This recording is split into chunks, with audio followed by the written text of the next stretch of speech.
How do you like the idea of renaming Fort Bragg? What are you going to name it? You going to name it after the Reverend Al Sharpton? Do Black Lives Matter or do all lives matter? But George Floyd is being uplifted as an amazing human being. George Floyd was not an amazing person.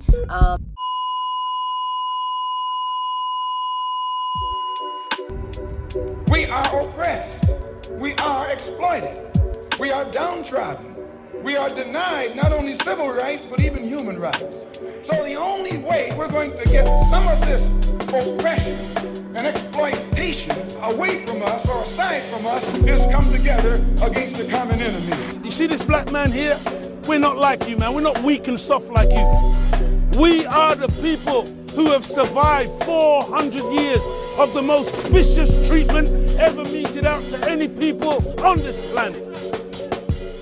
Hey everybody, welcome to Podcasting While Black with Glenn and Chanel. Along with our co-hosts this episode, we got Warren, St. Louis native and your present-day abolitionist. And then we got Anthony, founder of Large Black Male. You can find him on Instagram with the handle @L_blackmale. All right, guys, we're going to get into it. We got a lot going on. We're about 67 days out from the election for 2020. I want free. I got to get this dude got to get the fuck out of office, man. I want free. But before we get into this, I'm sure it's going to be a memorable episode. We definitely have to have a little moment of silence. We just got the news that Chadwick Boseman has passed away at the young age of 43. It really has taken the wind out of our sails at the beginning of this episode, but can't believe it. Still in disbelief. That adds to a laundry list of things going on right now, which adds to our frustrations with our country. We got, as I said, 67 days until the election. There, as of today, there's 181,000 people, 100,000 people that have died from COVID-19. We got almost 6 million cases in the U.S. And then what we really couldn't talk about, I'm sure we're going to get into it. I mean, we've been bombarded with George Floyd's death, Rashard Brooks' death. Now we got Jacob Blake lying in hospital with 7 shots to the back. Guys, frustrations. Where do we start? Let's get into it. Jesus Christ, you dropped a lot, right? That's a lot. Well, that is a lot. Damn. Yeah, it's this shit with Trump and him not handling shit the way he needs to handle shit, and you got 22 million people about to face eviction. It's just, you know what? I feel like it's just a living nightmare every freaking day I turn on the news. It's incredible. Do we love or hate our country right now? This is our country. Our country vis-a-vis sweet land of liberty, right? Yeah, I think the quick question is, has our country ever loved us as black people, right? And the answer to that would be no.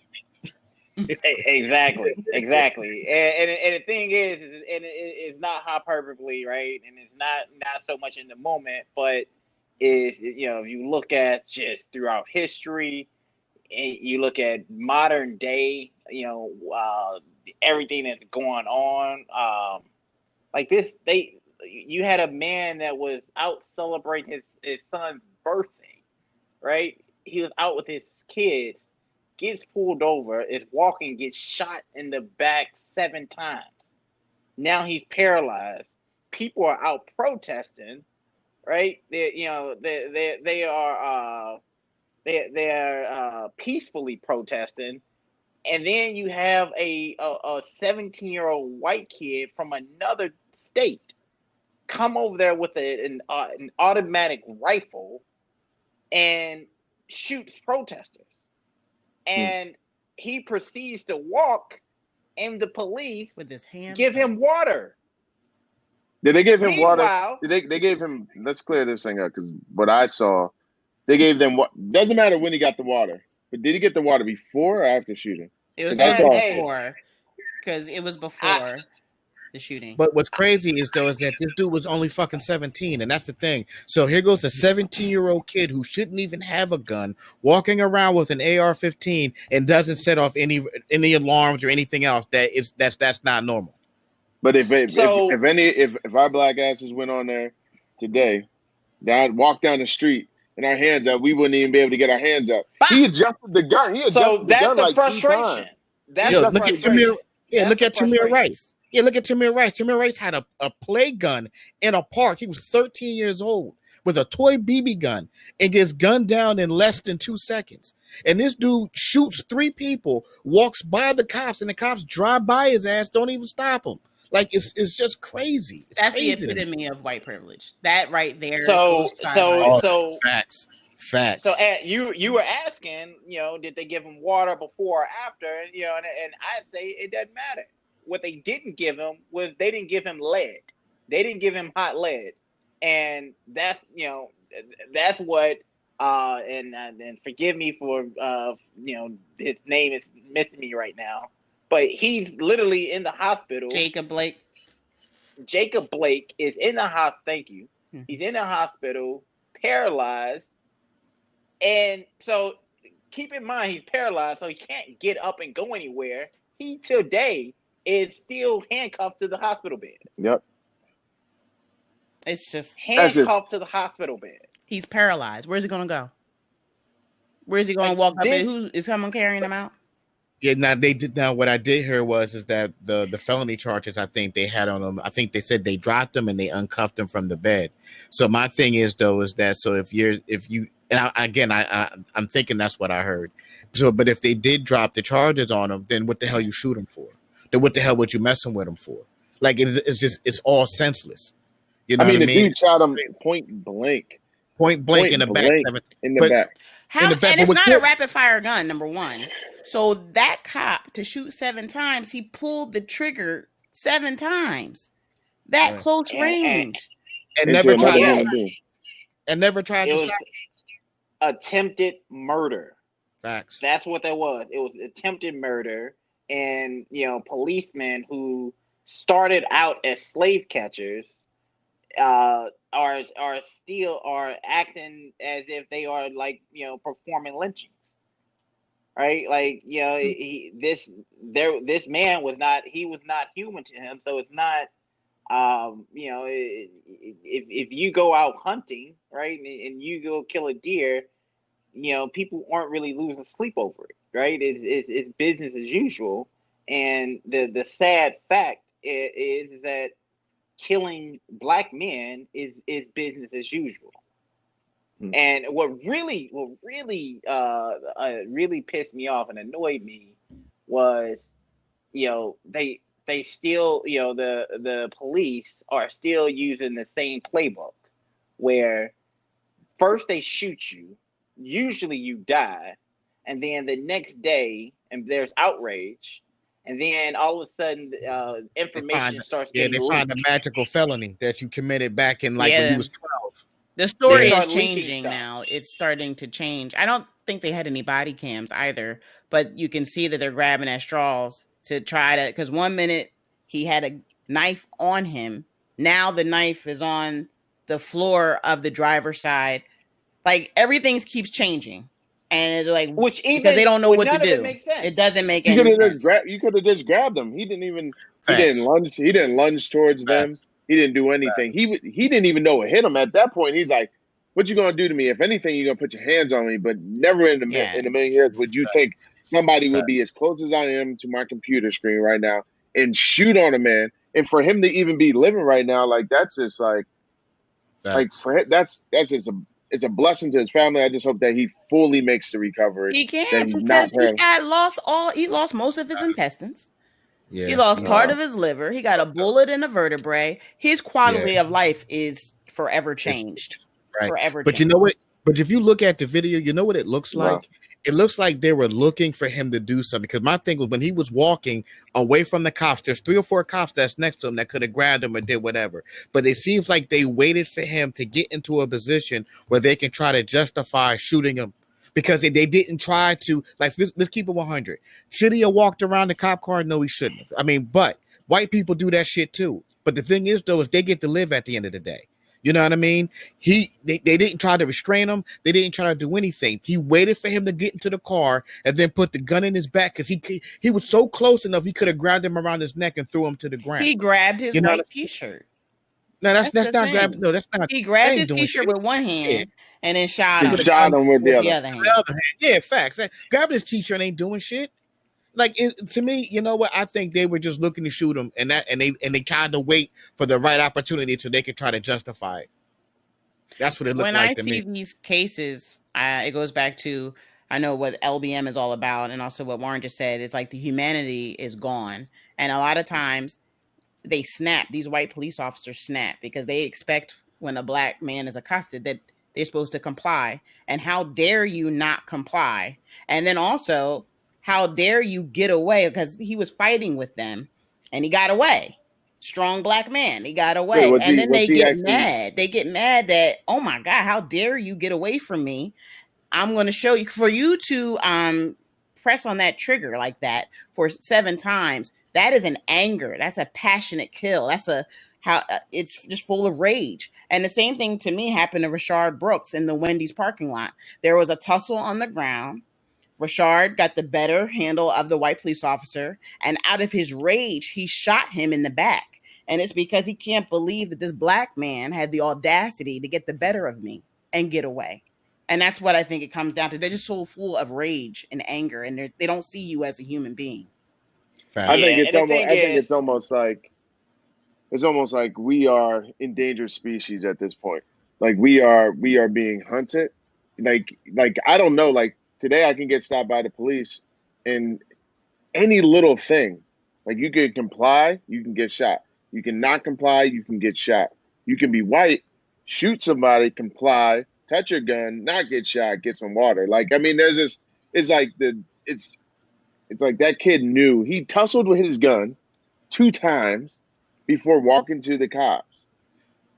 Like he moved it, he touched it. If I touched a gun in any way, shape, or form, like even if you look at like Queen and Slim, like that movie when they're just walking towards the cops and he picks up the body, they shot both of them, right? I know that's a movie and this is reality, but what I'm saying is that we don't get the benefit of the doubt. Because you're No, not human. yeah. right, So our skin is I think weaponized. it's definitely weaponized, and I think the bottom line, is that this America is sick. America is sick. Like there is something seriously wrong with America, and until whatever that is that allows this to happen and for this to be okay, it's going to continue happening. It's probably happening right now. Right, but you know why though? If you think about it, right? I mean, this is America. America has always been a racist place. It has never not been. You know, the Constitution was racist. Our songs that we pledge allegiance to have racist undertones. You know what I mean? Everything that this country is built off of hate and enslaving or stealing land from other groups of people. So it is embedded in America. So to be honest with you, I feel like it's hard to separate racism from America because it's ingrained in our DNA. Mm-hmm. But What it's a sickness because it's a a sickness. mental I illness. agree. As Jane I agree. Elliott goes around preaching in her lessons. I don't know if you guys know her, but she talks about racism and she says it's a mental illness for you to actually believe that the melanin or lack of melanin in your skin makes you superior. That's a mental illness. And so it is sick. And everything that we've done throughout history to present day showcases that. And we're not going to get well until you have that realization that you are not any better than me because of the color of your skin. Let me put it like this. America, yes, it is a sickness, but America is too free. And and I say that to white people, and I don't want to put everybody in the box, but those white people that believe that they are superior, like they just believe like they just, like you said, they have this sickness in them, and it's just like, how do we? I don't know. It's just I even forget what I was saying, but well, I don't mean to be so vulgar, but it happened. I've heard it before, but just because you happen to hop out of a certain vagina doesn't make you better. Like you just hit the lottery. Guys, I'm trying to flow with it. I'm trying. I was like, he's getting somewhere. Just wait for it. Just wait for it.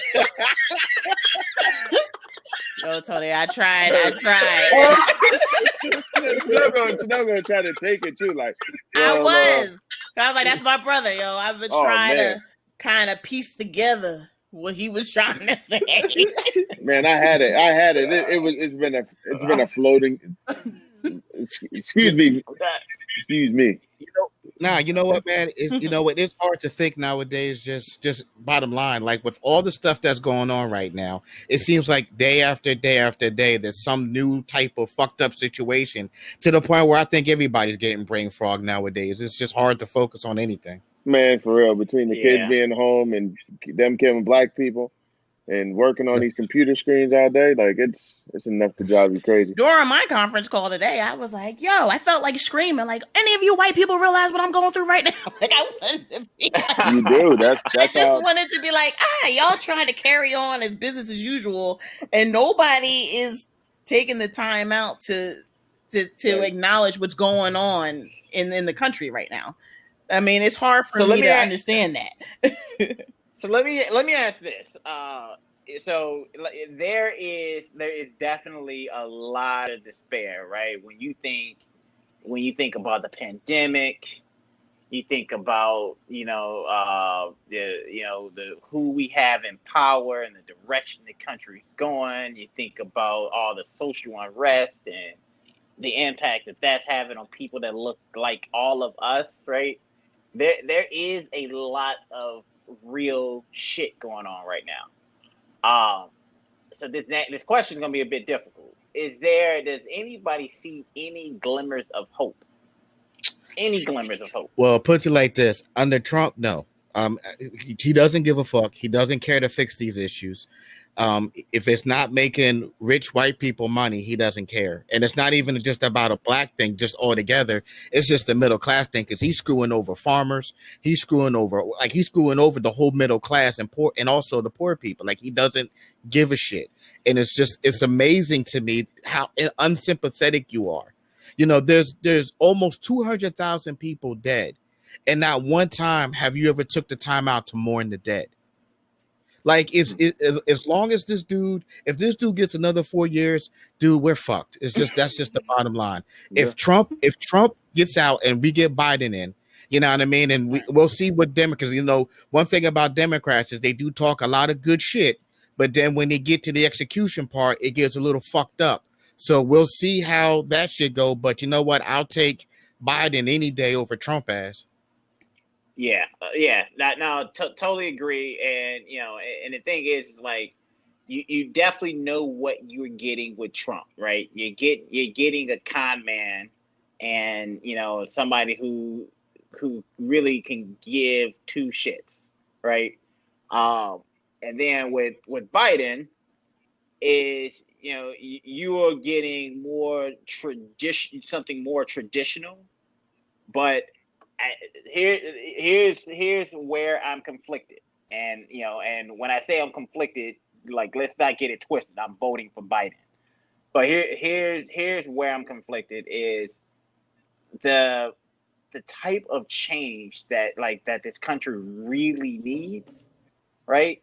When we look at the social unrest, when we look at we look at like what's going on with the police, I'm not hearing the type of policies out of Biden and Harris that really live up to the moment that we're going through right now. Now, yeah, I agree. That said, I'm a grown up, and I know that at the end of the day, an election is between two people, and I'm not only am I going to vote for Biden Harris, I'm not going to go around talking shit about them because that in itself, to me, suppresses the vote, because everybody doesn't possess the level of maturity to discern that you got to take the good with the bad, but at the end of the day, you got to get out there and vote. Right, that's what got us in the situation in the first place. Was people thought, oh, I ain't voting for Hillary, I ain't voting for neither one of them, and then we got this asshole because they thought Hillary was just as bad as Trump. Yeah, I agree. When you talk about glimmer of hope, though, I mean, I do sense some change in the tide, because I think what's happening in the Congress is representation, and for some reason I feel like the education, like we're no longer ignorant. I feel like a lot of people are realizing that we have to get in Congress and affect policy change. So yeah, I'm not too happy with Biden as a choice, but I'm thankful that we kind of held his feet to the fire and made him elect a black woman vice president. And I really don't think he wanted to do that. But there is a push happening, and I guess that's the glimmer of hope I'm seeing, is we are demanding some things. And we're having people like AOC, or they call them the squad, and there's been a few other progressive candidates that have been elected in these last elections. And I'm hoping that if we can get more representation in House of Representatives and in the Senate, then that's going to affect the power of the presidency, because Donald Trump is not as powerful as you think if he didn't have the Senate. And I think we're starting to realize, at least I am. I've been and the Justice Department. And the Justice Department. So I'm starting to realize it's not just the presidency that you check the box for; it's the down ballot, and also all the people. And so I'm understanding that we're going to have to. We're coming around with the whole economic picture. When it comes to education, we're understanding. I think our generation is wising up and realizing we need to have policy, not just out there in the street protesting. We need to get in the Congress. I mean, you have young people, a lot of women, especially in the House. So that's my glimmer of hope that I'm seeing right now.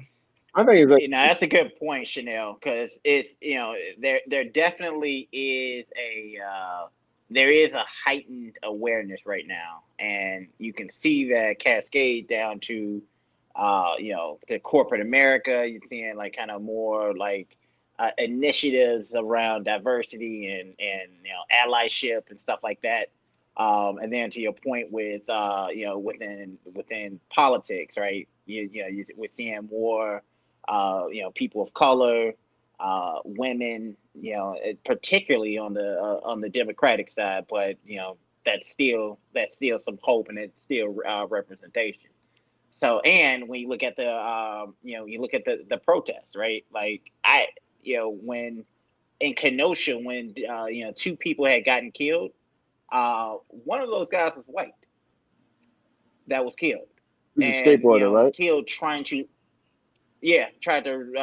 wrestle the gun away from the guy. So yeah, I think which by the way, he was a hero. That guy was a fucking hero. He tried to go in there and do the right thing, and Trump didn't even talk about how this dude tried to fucking take that gun from that guy with a skateboard. You know what I'm saying? Like, and like, don't get, that's the shit that pisses me off. Like, you're so oblivious to what the fuck's going on that you're gonna act like none of that shit even happened, and then talk about other bullshit during your fucking acceptance speech. Well, my thing is like, it's fear. It's fear, like, of this 17-year-old white male walking down the street with an AK-47 or whatever type of gun he had, and people are just like, it's like, yo, that guy has a gun. Of course, you're gonna be afraid. You're either gonna run or you're gonna try to save or try to, protect those around you. But I mean, for this 17-year-old, for people to be fearful of him, is only because he had the weapon. But if, like you said in the beginning, like him having a gun, 17, he barely even knows how to drive. Probably, he probably took an Uber. I think they said his mom is the one who drove him there. Somebody drove him there. And then what do you do? Just go in the trunk? With a gun. And she needs to be in jail. That's what I've been hearing. Like, why else would you show up to a protest with a loaded gun? Well, he was supposed to be protecting businesses. So he was supposed to be there with a group of other vigilantes, I guess, that were protecting businesses. And he separated from them and winded up killing two people. He's not even of the community. Like that. The thing that I'm really tired of is that you don't need an excuse to kill black people, right? You don't need an excuse. This guy was walked away, got 7 bullets in his back, and then you got this guy saying that he kills 2 people, and is safely escorted by the police. Actually, he And walked away. Actually, I think he got away that day. Yeah, but I think the cops didn't even Really? the cops didn't even fuck he with was him that expecting day. to get arrested. He Yeah, walked down the street with his hands up, expecting the police and they passed to him. stop him. And then the two big cargo trucks, they drove by him. But then he walks up to a police sedan, like a cruiser car, and he says something in the window, and they let him go. Let him go. But here And goes the thing. But wait. Here goes the thing that I said that was crazy. And I was telling this to my wife. If you ever heard gunshots, like I heard a 9mm get bust off 2 blocks from my house before, 2 blocks, and that's a 9. Do you know how loud an AR-15's got to be? So if you got somebody who's busting off a large caliber weapon and the cops are right down the damn street, they fucking heard the shots. So now you're driving, you see somebody with a freaking a long weapon, right? And you don't think to stop them? You don't think to do They anything? pass him. And then people are pointing to the guy saying this guy just shot somebody, and the cops just kept it moving. It's unfucking believable. It's it unbelievable. is. But how do And you, like it's like where do you take the why, protest and make a policy change? Like, how do you, there's two different justice systems going on, which is what Jacob Blake's father said today on the March on Washington when he got there and spoke at the Lincoln Memorial. He said, my son shows how there's two different judicial systems working in America right now.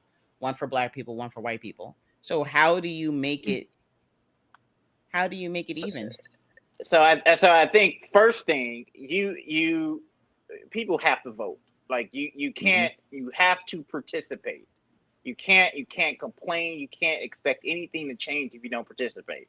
That's first and foremost. The second thing is you got to be informed, right? You got to be informed on. I heard something. They're talking about this in Chicago about everybody should know their political address, right? Like you know your social security number, you know your address, you know your phone number, right? What makes up your political address? Your political address is starting with who's your governor, who's your mayor, who are your congress people, down to aldermen, right, and judges. Who are these people? What do they stand for, and what is it that what are the issues that matter to you? And if more of us were aware of our political address and participated, then a lot of these politicians that do not have our interest at heart and are advocating for us, they wouldn't be in office in the first place. And Facts. And also, I'm sorry, go ahead. My bad. and the last thing I was just gonna say is that, and I think as far as change, we have to be that change, right? Like if we are doing those things, we are forcing the politicians to bend to our will instead of. And I was about to right, and I was about to play on that because what it is that we need to stop giving them our vote. We need to make them earn our vote. That's another thing too. The voting can be weaponized. If I'm in like prime example, right? Biden got on the radio and was like, if you don't vote for me, then you're not black, because he always makes Democrats make the assumption that because the Republicans are who they are, that the blacks always got to lean Democrats. So they feel like they got it in the bag. So therefore they really don't need to try to get the vote from us because they already got it. We sometimes, like this election ain't the election to do it, because I get it. We need to get Trump out. He's a major threat.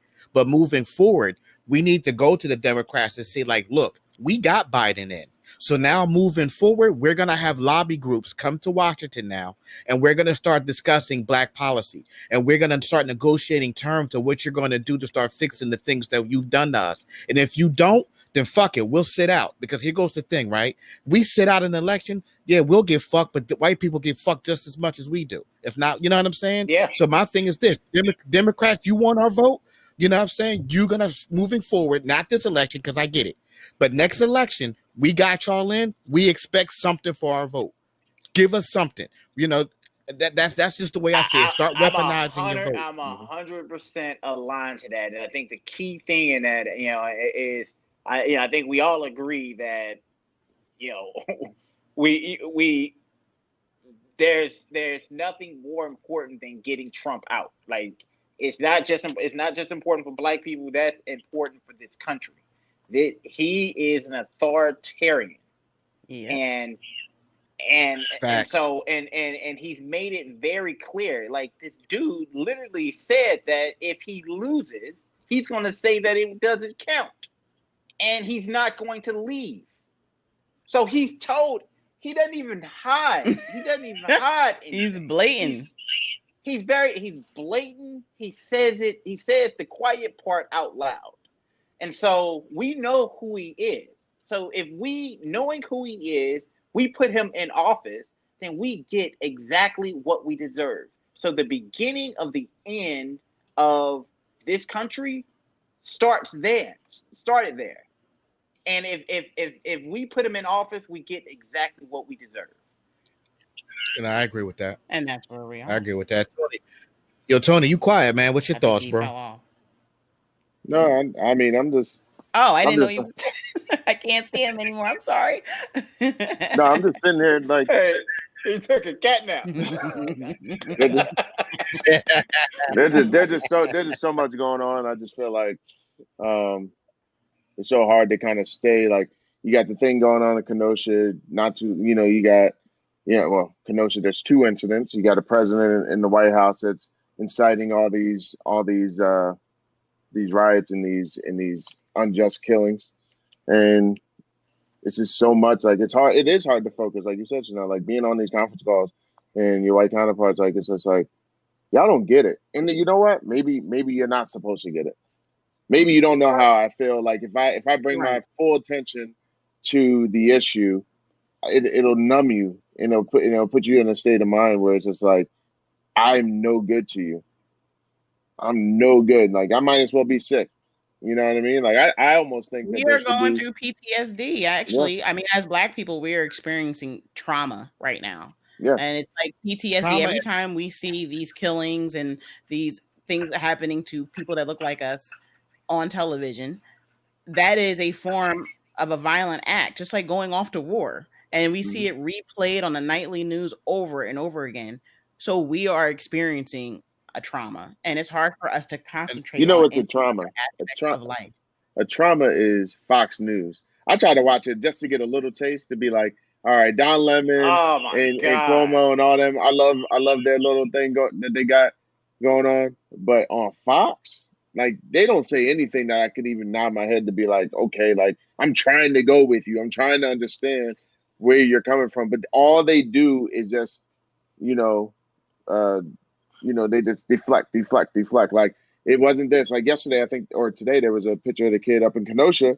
He was washing walls the night before or the day before because of the protest. So they trying to paint this guy as a hero? Is this what we're doing? It's crazy, and I think it illustrates, right? It illustrates the two Americas, right? Like, there is an America that is that is open, at least at a minimum, open to progress. There's an America that is that wants progress, right? And so actually, it's three. Mm-hmm. Forgive me. No, I like the two Americans. They did the whole two American thing. No, at the highest level, since Anthony likes two Americas, there's the people that are open, are interested in progress, and then there's people that are want to protect their superiority at all costs, right? And when you turn on Fox News, if you're curious into the psyche of that America, turn on Fox News. Watch this this Republican convention that where it was just a ridiculous horror story that they were telling. Yo, it kills me that white people can listen to Fox News, right, and vote against their own interest. Because you listen to Fox News and the shit that they spew out, it doesn't even help out middle white America. It really helps out the rich. But Glenn, but you know what? It blows my mind. Blows my mind. it makes you ask the question of what really are their interests. No, it's right? the protecting Like, of the superiority complex, like you just said. ex- That's what it is. No matter what, I may be poor and white, but at least I'm not black. Man, and the tricky thing about that is that's the part that nobody talks about, right? Like, nobody's going to say that I like Trump because he hates you and that he pisses you off, and that's the reason I like him, right? That nobody's going to say that. What they'll say is, I like him because he was good for my 401k, or he's really taking it to China, or he's protecting our but what border. about the people He's that? building the But what wall. about people that don't got the 401k and still a fan? You'd be like, because they white, and and if they believe in the other part of America, the America, the Civil War, that America, because that's what he's doing. He's going right back into that whole like North versus South, and now North versus But that's South what is I'm saying. everywhere. Yeah, that's what I'm saying. So it's just like, how do we, like, if you it's just disgusting what's happening. I kind of am a loss. I kind of am a loss for words of just like how to feel. I think this whole week, like, I tried to turn it off. I saw it, and I think this is how us Black people need to kind of go about our day. Like, if you really want to have a good day, don't turn on social media, right? But you have to but be you able to be aware. you have to be aware. But I mean, I'm not saying that you shouldn't be aware. I'm just saying, if you want to get through your day as a Yes. working professional and not hate everybody and not be tired and not sit in a room and not want to drink and just smoke and do all them things that people do just to escape, then don't turn on social media. Like, go for a walk, like, do whatever. Like, I don't like talk to somebody. No, you're right. It's brutal. It's a balance. It's a It balance. has to be a balance because we're saying on one hand, the actions that we want to encourage people to do is to vote and to be informed.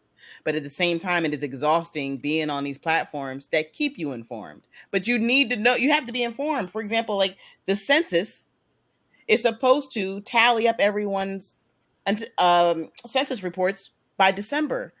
But Donald Trump forced them to close that in October. That's a whole 2-3 months. So that means, and you know who that affects the most? People like us, Black and brown people. And if you're not aware of that, then you won't know that you have to get your census in. You don't have as much time as you thought. And if you don't get your census in, then that means your schools are going to be affected, and the amount of, your taxes, so on and so forth, are affected. And so you have to keep your ear to the ground. But how do you balance that with the trauma that you also get when you're on social media? Let me put it like this: Have you ever like? It definitely is a balance. Have you ever like weed? How you do it? You smoke weed because that's the only way you can get through any of this shit that you're going on. Brought to you by weed. Cannabis. Legalize weed in New Jersey because I would take gummies every fucking day just to get through my day, because it's like you said, you look at Facebook and it's like, ooh, Tony got a puppy, then death, Trump, death. Oh shit, somebody got married. Death. I'm like, fuck. No, for real. Like, that's exactly. And then you feel guilty for posting stuff. Like, real talk. Like, so I get a puppy. This is my second week, and that's probably like that's like, I'm like, I got a puppy. Like, looking at a puppy, that'll put you in another mindset. So I'm outside, watering the grass, and I do the slow mo thing, and I put it up on Instagram. And then the next thing, I'm just like, well, damn, death. And then I go back in my story, and I'm just like, I'm with my puppy just like laughing it up. But that does not match my reality now. Like, no, Tony, I just live in a fake reality. I just sat there for like 20 minutes just looking at the puppy like this. Like, oh, a puppy? You know what I'm saying? Like, yo, listen, that was probably the highlight of my fucking week, was seeing this guy puppy. Yo, for real. That you gotta have a balance, and I think that's really what it is. Because on one end, and to Chanel's point, you gotta have some level of information, right? Like, hell, if people need to know what the hell they trying to do to the fucking post office. Yep, the post office. Now we got that to worry about. How do I get my ballot in? By avoiding the post office. So now that's the new dilemma. I want to vote. I don't want to really risk my life standing in line due to COVID. But how do I No, Trump get wants to skirt make it that way. around. He does. Trump But wants how to do you? make it that. This is what's going on. Now this is what I've been posting about. This is what I've been talking about. It's like you want to blind us. Like you want to say that it's so dangerous to get out there and vote because you're going to contract COVID, black folks, right? And we're getting hit more than anybody else. But then you want to say, but then you want to like start messing with the post office. So now I don't know what to believe. And this is what I always say. I'm just like, Right. well, like, should I go to the post and risk my life? I think you should go to the polls and risk your life because it's vote or die for Believe real. me, And I would do that. it's vote or die. If you can go, I don't know. People are doing worse things. If you got to work, if you got to get in to go to an office, you're around other people you can manage. So like, you just better manage to go vote. And the other thing is that I would say procrastination is assassination of progress or whatever you're after. And I think November 3rd is election day, but you can vote very early. You can vote early and make sure that you have a plan to make sure you follow your ballot. If you got to go to the place to actually hand it in, see if it was counted. And what I've set out to do, and I was even talking to Warren about this, is like everybody should have 10 people that they are accountability partners to say, hey, Chanel, Glenn, Warren, 6 other people. You guys, I'm going to make sure that you guys go and vote, but you guys have to go nominate other people. If we could do ice bucket challenges, then we could do a voter challenge. And it's really about moving it forward, making sure that we tap into people, put 2 people that you think may be voting for Trump, or maybe flipping over to this side so they can start inspiring their people. And that's really how we're going to get this thing done, is like being accountable. Like no more, oh, it was too late. You had in some states it's like September is going to be early voting. So Yeah, get and out that's there about being and informed. fucking So vote. Right. Yeah. because Crazy. I'll tell you something with it their strategy. Trump's strategy is to have as few people voting as possible, right? Because the less people vote, the better it is for this modern day Republican Party. And so they have looked at the shift in demographics, and they can see that it's becoming browner and browner, and they made the calculus that more participation is not good for us. That's right. So they started closing down polling stations. They're Trump is blatantly attacking the mail system in the middle of a pandemic. So it's like there's a lot going on right now. What would y'all think? And I'll share an idea. I don't know if we're going to be able to get this through, but my day to day is in advertising, and I just use my platform to just try to get as much knowledge out there, just like raise awareness on whatever. But like this voter suppression thing is huge. Like I think there was 100 million people didn't vote last time because they didn't think that their vote counted. They didn't think that the candidate was the right candidate. Like they allowed the media to really just brainwash them into thinking that way. But I lost your audio. Yeah, I can't hear it.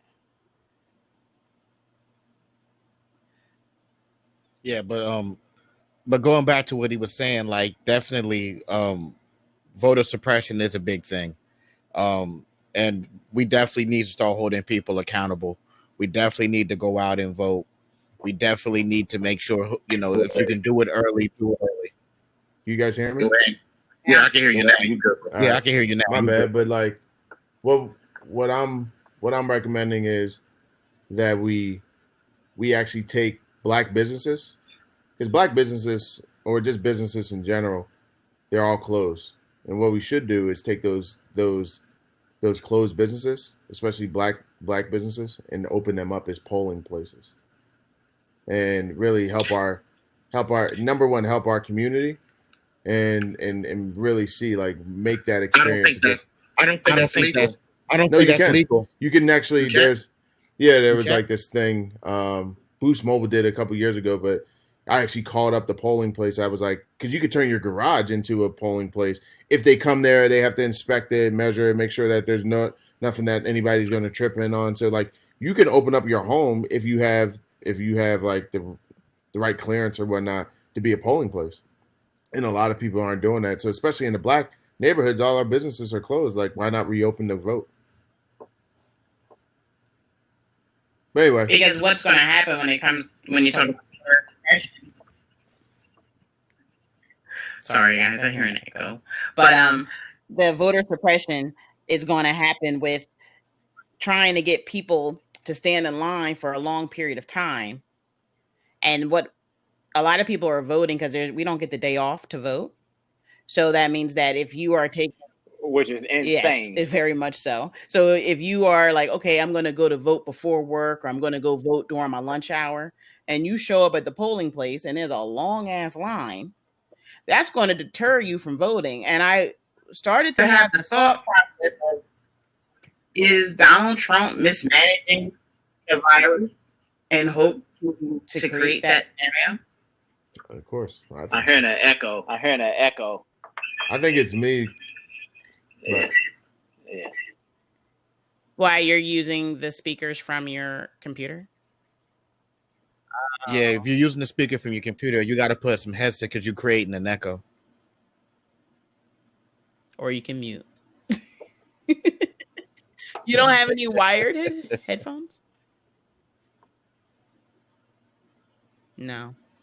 Just fucking it up for everybody. These bourgeoisies always got these pods. Charge your pod. When I'm unmuted, I just unmute it. Can you? Is yes. Good? All right, so I'll.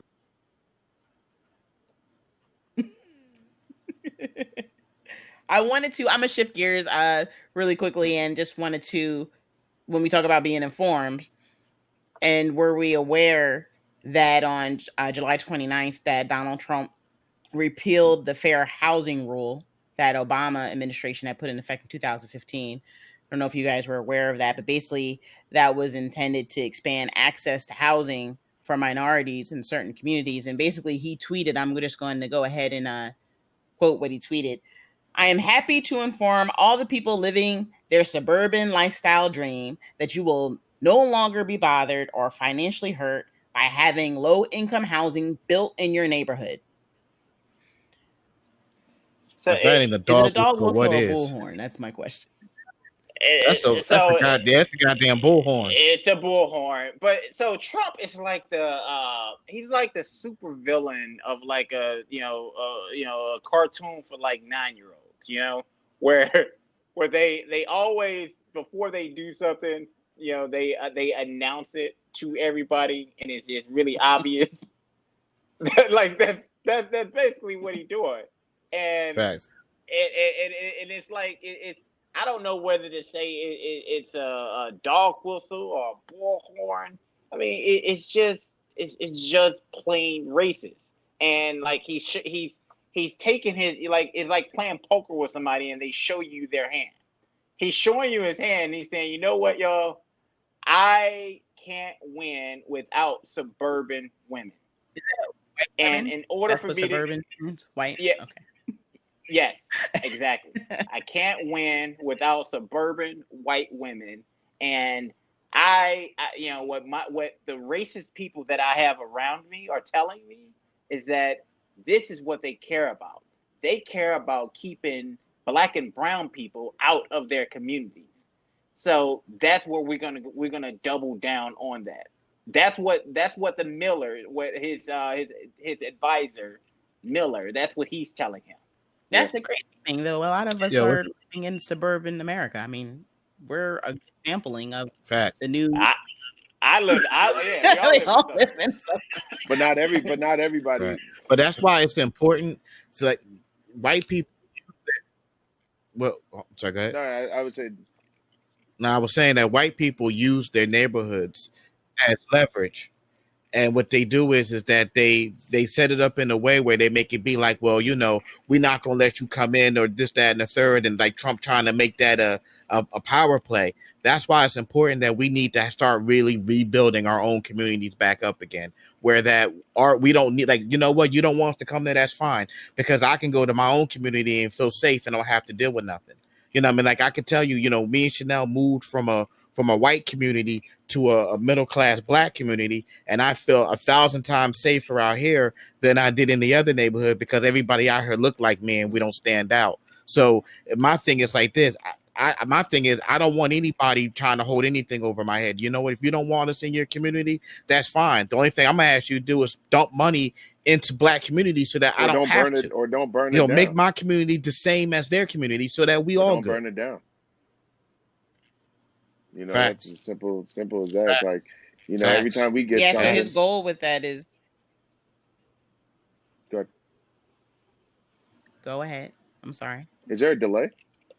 And you might need new audio because I guess so. It's a delay on your end. Sorry. Go ahead. Go ahead. I feel like I took the wind out of his sail. That's what looking at a social post these days is just like, whatever. You know, but yeah, no. What they're trying to do is I was listening to this podcast. And they were talking about this taking a page out of the Nixon book.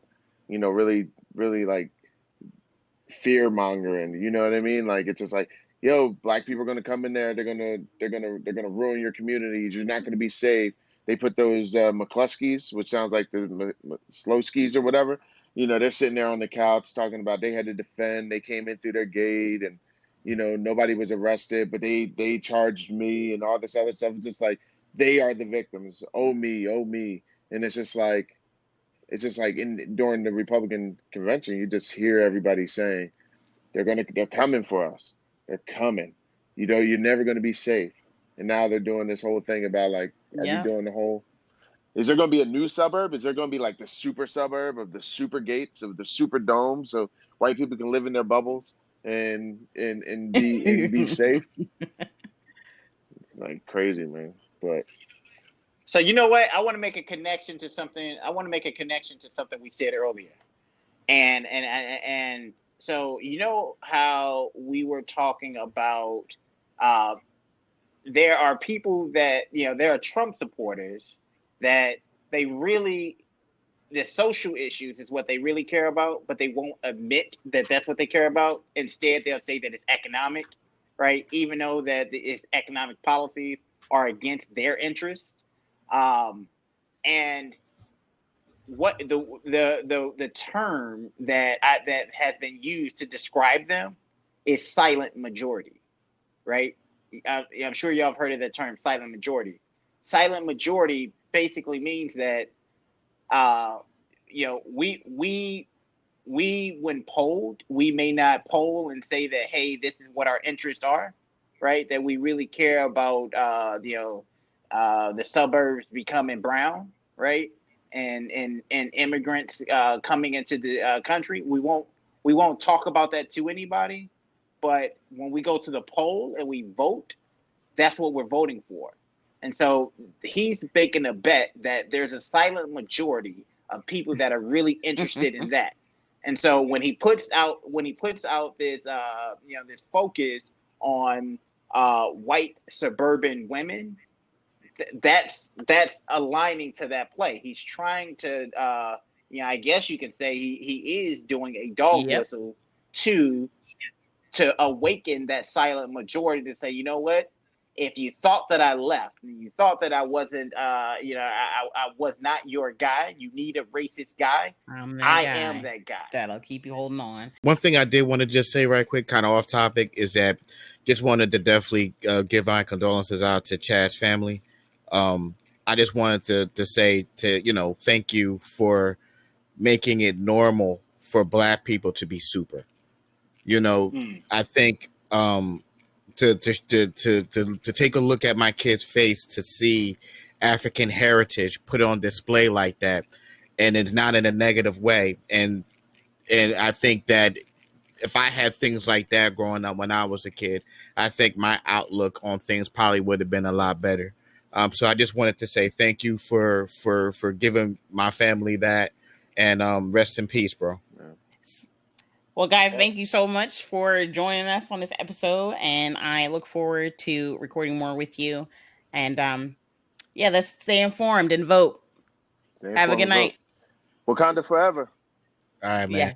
Wakanda forever. Wakanda forever. Wakanda forever.